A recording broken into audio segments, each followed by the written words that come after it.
Steve Irwin, the man who once wrestled a crocodile on primetime television, left his kids what? That jaw-dropping headline ricocheted across social media last week, and it's exactly the kind of revelation that makes you stop scrolling.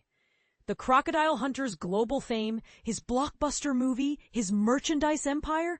Surely that added up to a vault of gold somewhere, right? Nope.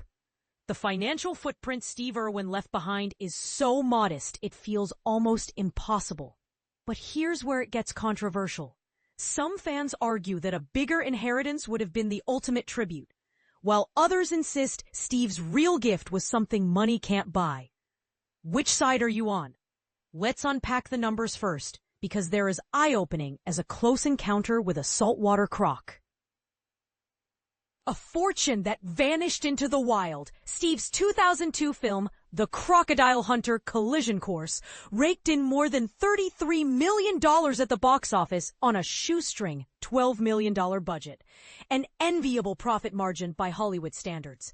Add in years of hit TV shows, The Crocodile Hunter, Croc Files, The Crocodile Hunter Diaries, international speaking tours, book deals, and a merchandise line that plastered his face on everything from lunchboxes to board games, and you'd expect a multi-million-dollar estate.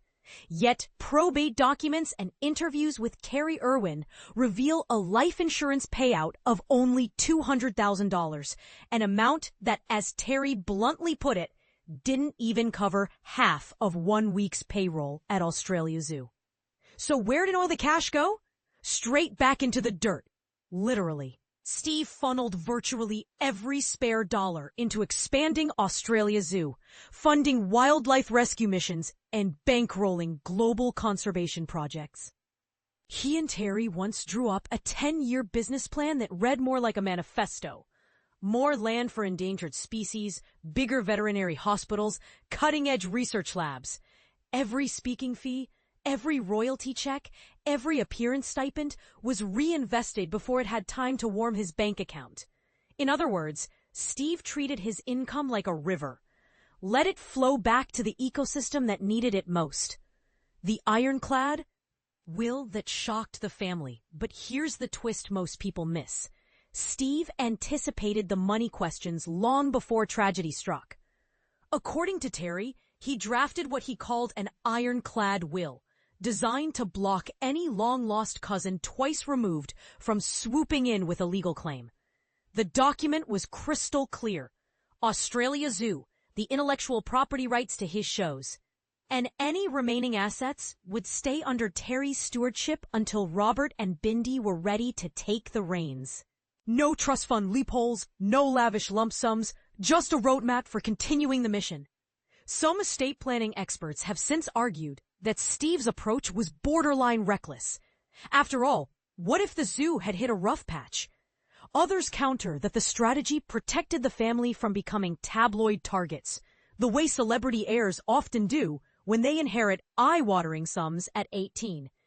Which camp do you fall into? Was Steve visionary or just plain stubborn? Robert and Bindi, heirs to a cause, not a cash pile. Fast forward to today.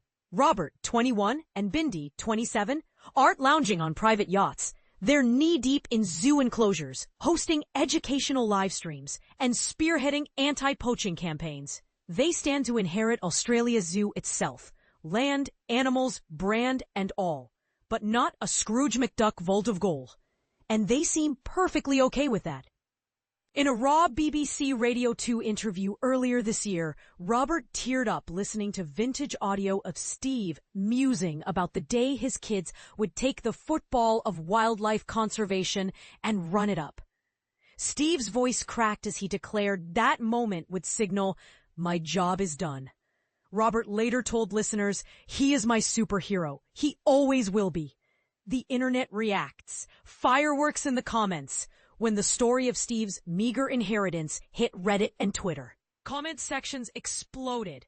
One viral tweet read, "Steve Irwin left his kids $200,000 and a lifetime supply of purpose. Beats a trust fund any day." Another fired back, "Easy to romanticize when you're not the one paying student loans." The debate rages on. Is legacy greater than liquidity?